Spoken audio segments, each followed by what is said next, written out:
In this one-on-one lesson, we're going to talk about how to get that great acoustic piano sound that you hear on a lot of albums today.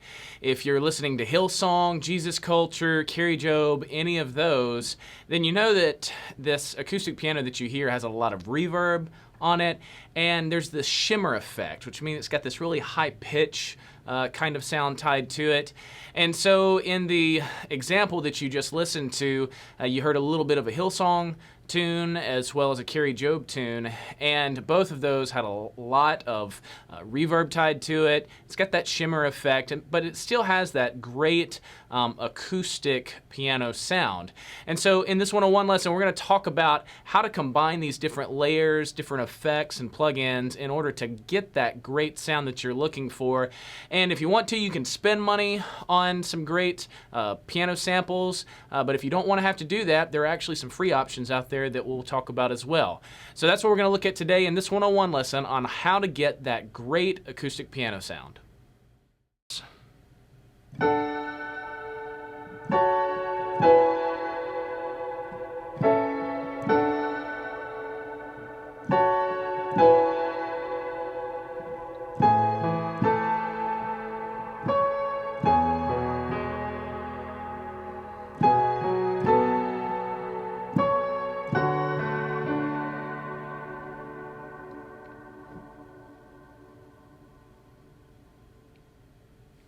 So you can hear it's got that nice brightness to the reverb. There's a lot of reverb tied to it. And there's also a little bit of almost like a chorus effect, and it's given it a little bit of modulation to it.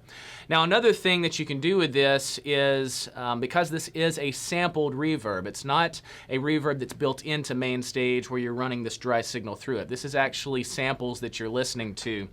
And Pete's applied a cutoff filter to this particular reverb, and normally you can do it on your mod wheel. You can also program it to be on any other fader or knob, and so I've got it programmed to this first knob here, and if I start playing, you can hear the brightness of it.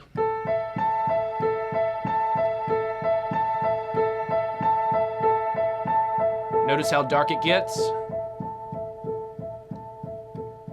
It's almost turning the volume down. If I turn it all the way off, there's nothing. Bring it back in.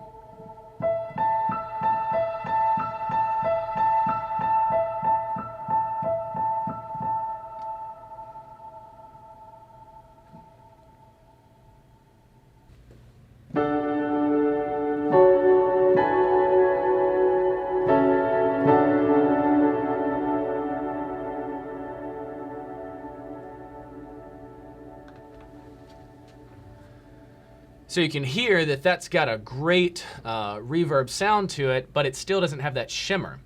One of the things that's making that shimmer happen is this pitch shift. And the pitch shift, move this around here. Nope. The pitch shift is set to 12 semitones up. So what that means is it's an octave shift up. There's no extra cents. If you really wanted to fine tune it, you would do it in cents. The mix is set to 40%, and then on your pitch shift down here, you've got a little bit of a delay at 9.7 milliseconds, and it's set to a normal stereo link. Those are things that you really don't need to worry about. The main thing here is going to be it's set to 12 semitones. Now, without the reverb unit, the pitch shift sounds like this.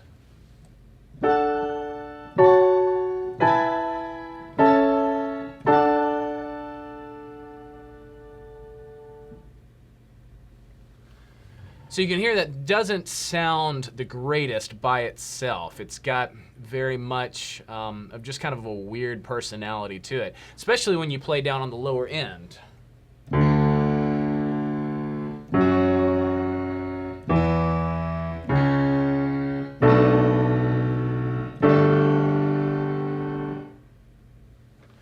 As you can hear, there's some just weird artifacts that are happening inside that sound. But when you tie it with the actual verb, it sounds like this.